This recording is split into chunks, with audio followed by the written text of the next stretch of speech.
Yasin Production təqdim edir.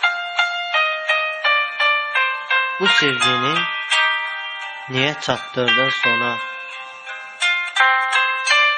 Aşık idim senin kimi canana. Bu sevgide haksızlık etmişsən mənə. Şeytan kimi girmişsən sən dondan dona. Bəsdir daha, məni üzmə bu qədər. Vermisən sən mənə qəm, qüssə, kədər.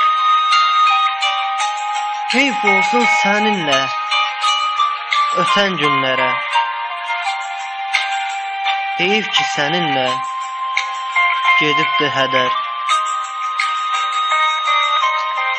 Bilməzdim haqsızlıq edərsən mənə. Necə inanmışdım axı mən sənə.